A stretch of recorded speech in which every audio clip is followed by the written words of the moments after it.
Freeman is with us. He is the author of The Powder Blue Negligee, Memoirs of a Probation Officer. And I think, Kurt, I must say, the title of the book, the way the book was titled, is that's my favorite story in the entire book. It is? Yes. Oh, thank you. It wasn't my favorite story when it actually occurred. Oh, I'll bet not. Let's tell people how you came up with the title of the book. I was a rookie probation officer, and very much a rookie. And one of the afflictions a rookie has is not realizing that he's just a rookie. Always, yes. So that, like everybody else, you know, recent college graduate, got in there, brand new shiny badge. I knew all there was to know about all there was to know. Oh, of course. Well, I didn't know squat, I found out.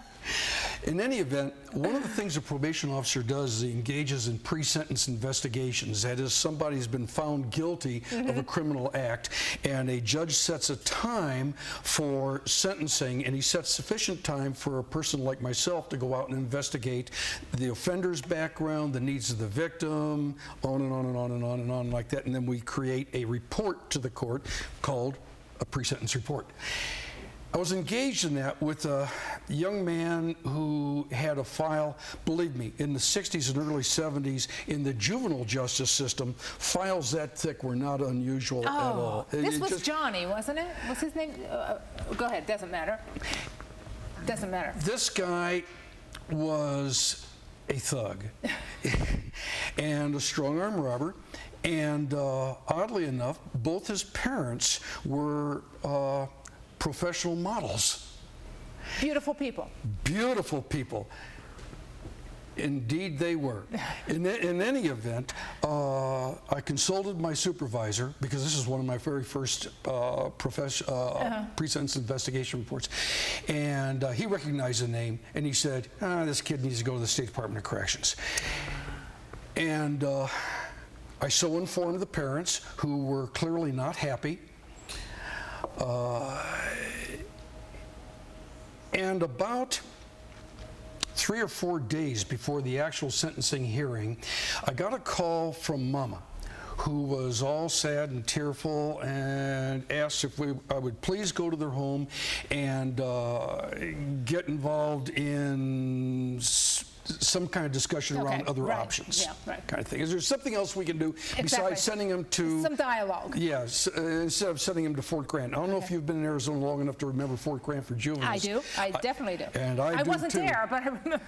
I was very fortunate that I didn't go myself. The judge sent me to the Marine Corps instead. In any event, I showed up at 7:30 in the morning. I parked alongside the curb. That's one of the things you do. You don't go in a driveway because you can get trapped in the driveway. I parked in the curb, Deo Gracias. I walked up to the door, knocked on the door opened, and there she was in a see-through powder blue negligee. And she smiled at me and said, "Come on in." So this was entrapment. Oh, indeed, indeed. Now, I was right at 30 years old. Now, far be it from me to think of yeah, needless to say, you didn't go in. And I just kind of stammered. I stammered and stuttered a little bit, and I said, "Geez, I see I'm here a little bit early. I'm going to go get a cup of coffee. I'll be back in a half hour." Her smile totally disappeared, and I walked toward my car, and the door slammed. I got into the car. I turned on the engine, and I'm like this because I realized what was the intent. And just at that time, Daddy's car raced down the road, up into the driveway. He jumps out the car, goes right through the door, and it's clear what was going to happen. So the ploy of this was to? Probation officer was going to be caught in a delicate situation with a... Compromising. And then we're going to go to court, and the attorney and the parents are going to say, "Look, instead of trying to help our kid, you know, this guy is trying to put the hooks on Mama." Sort of thing. You know what? Let's talk about the Justice Department. Let's talk about being a probation officer, the probation department, early 70s, then and now, the changes. Today, I believe it's way more realistic. It has to be way more realistic. In the system in the late 60s and early 70s, the probation departments, particularly the juvenile probation department, was adhering to something called the medical model. The idea is that we treat these offenders as though they had an illness. The idea was to help find a cure for the illness, and once we found the cure, they would no longer be offenders, sort of thing. So that there was a lot of leeway given to offenders, on and on and on it would go. They go to court a number of times, be continued on probation. Sometimes they be in and out of detention. Sometimes they go to a residential treatment center, like an Arizona Boys Ranch or Arizona Girls Ranch or Cal Farley's or some kind of thing. And it's the same thing for adults. And finally, when the file gets that thick, they would ultimately, some of them go to the State Department of Corrections. They go to prison for juveniles or for adults. So it was conceivable that if a file could get that thick in a juvenile's, when he's 18, he's no longer a juvenile. Is it 18? Yeah. Okay, so it's conceivable that a file could get that thick just in his short juvenile life. Absolutely. Well, number one, back in the days of the powder blue negligee, remember I was a rookie at that time, that was late 1969, 21 was the age of majority. So that in the juvenile records, we had people on probation up to age 21 at that time. Okay, so and yeah, the files could get very, very thick. Probation. Describe probation. Probation is a phenomenon that can occur once a person is found guilty of an offense. It's a sentence, actually, strictly speaking. If a person is found guilty of a violation of criminal law and the court decides to not send that person to a lockup facility, that is a prison, then they can put the person on probation. Probation comes from the Latin term probos, meaning to prove or to test. So we're going to have this guy on probation or this gal on probation for a period of time and see if they can become good, hardworking, non-violating members of society. If they don't, if they violate probation, they can be brought back to court on a violation of probation, and the probation can be revoked, and then they can be sent to serve a prison term or a jail term or whatever. Kurt, I found it very interesting that you said there are few black and white situations. Not all criminals are bloodthirsty monsters, and not all officers, attorneys, judges are exemplary citizens. That's true. That is true. I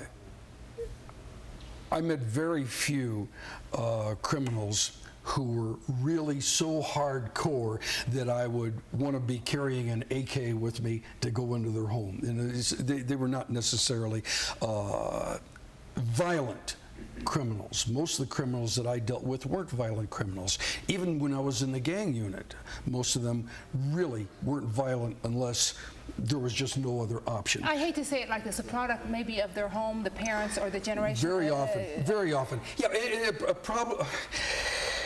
I don't want to say that they're just innocent victims of a sick society, but at the same time, they do reflect the community that they reside in. Now, this doesn't mean that only in a poverty-stricken ghetto area there's going to be crime. That's only going to be like 10%. It also doesn't mean that in an upper class or an upper middle class community there's going to be no crime. Crime knows absolutely no barriers at all in terms of socioeconomic status. And yeah, I have known some attorneys, some law officers, and some judges that I wish I hadn't known. Let me tell you, this is a fascinating read. I thoroughly enjoyed this book. You will also, where can they find it? You can get it through Amazon.com, who actually published the book through a place called BookSurge, now called CreateSpace. It can be gotten through Libris. You can go onto my website, which is kurtniemann.com, and you can buy it through me. Kurt, thank you so much. We will talk to you again in the future. So many stories to talk about in here. Thank you. When we come back, we're going to be talking to Alicia Breen. She's going to be performing for us. Broadway to Opera is the name of the show. But first, Skin Perfections wants you to know that they will not take Lou in there. He's too far gone. So if you look like Lou, you can't have it. No, no. Poor Lou gets the brunt of all this. Skin Perfection. Let me tell you what they do. The big difference with Skin Perfection is the facials. They use medical-grade products and equipment only available to physicians for correcting problem areas. No matter what your problem is, they have a solution for you. The main thing I found fascinating, go in there and find out how much gunk of your cleanser stays in your face. Oh, it's icky. Thank you so much, sir. You bet. You got the mic. I got to give this back, huh? Yeah, yeah. Oh, okay.